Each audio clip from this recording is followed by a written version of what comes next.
हिमाचल प्रदेश के कुल्लू में ये वो युवा हैं जिन्होंने अपने बारे में ना सोचकर दूसरों के भले के लिए सोचा। इन्हीं की बदौलत झुग्गियों में रहने वाले बच्चों के सामने मजबूरियों और बेबसी का भविष्य नहीं बल्कि कलम और किताब है। कुल्लू में कॉलेज के ये स्टूडेंट्स झुग्गी और झोपड़ी में रहने वाले बच्चों के भविष्य को सुधारने का एक सही दिशा देने का काम कर रहे हैं। अपनी खुद की पहल से बच्चों को पढ़ाने का काम हो रहा है।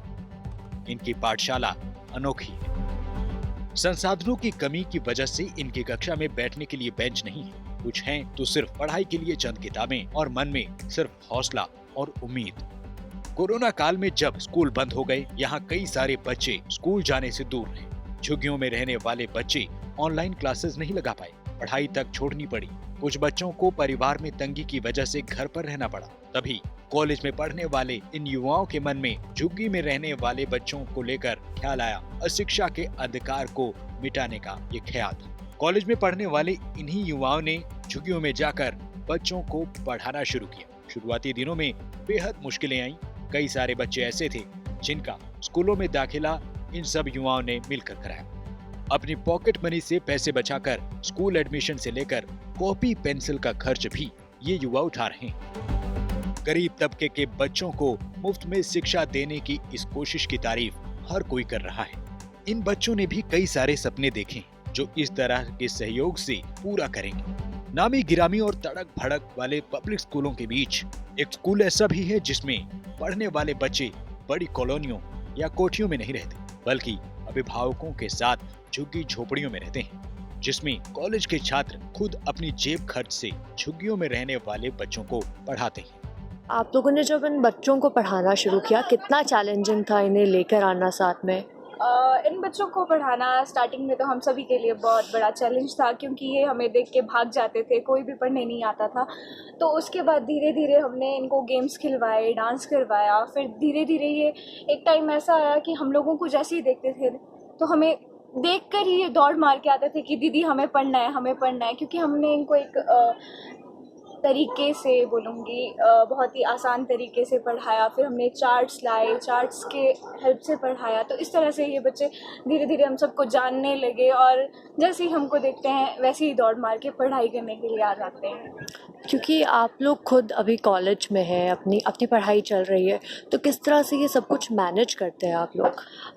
तो जैसे कि आपको पता है कि हम सभी कॉलेज स्टूडेंट्स हैं, कोई फर्स्ट ईयर में है, कोई सेकंड ईयर में है और कोई फाइनल ईयर में है। तो हम सबकी क्लासेस अलग अलग टाइम पे होती है, तो उसके अकॉर्डिंग हमने डेज फिक्स किए हुए हैं। हमने स्टूडेंट्स के ग्रुप बनाए हुए हैं कि 3 स्टूडेंट्स हैं वो मंडे को आएंगे, 3 स्टूडेंट्स हैं वो वेडनेसडे को आएंगे। तो इस तरह से हमने एक दूसरे को मैनेज किया हुआ है, एक दूसरे के साथ मिलकर बच्चों को पढ़ा रहे हैं। और अब लगभग सभी बच्चे स्कूल जाते हैं, तो इनको 4 बजे छुट्टी होती है, तो हमने टाइम रखा है 4 से 5 बजे आके हम इनको पढ़ाते हैं। और जो बच्चे स्कूल नहीं जाते हैं उनके लिए हम 3 बजे से 5 बजे तक क्लासेस रखते हैं। तो इस तरह से हम इनको पढ़ाते हैं। कब से ये आप लोगों ने यहाँ पे पढ़ाने की शुरुआत की और कैसे ये ख्याल आया कि यहाँ पर आके इन बच्चों को पढ़ाया जाए?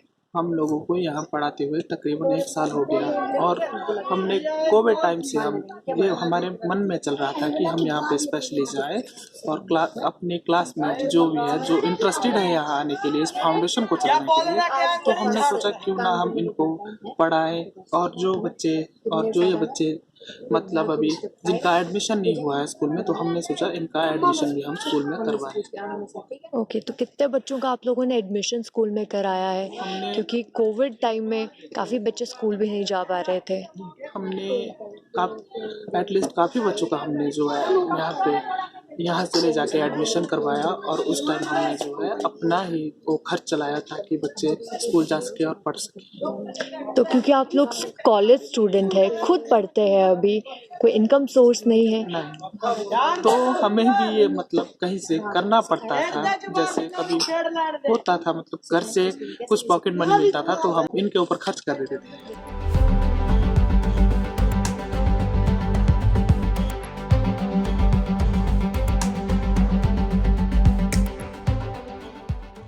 कुल्लू से सृष्टि शर्मा के साथ news desk report, Dainik Savera TV.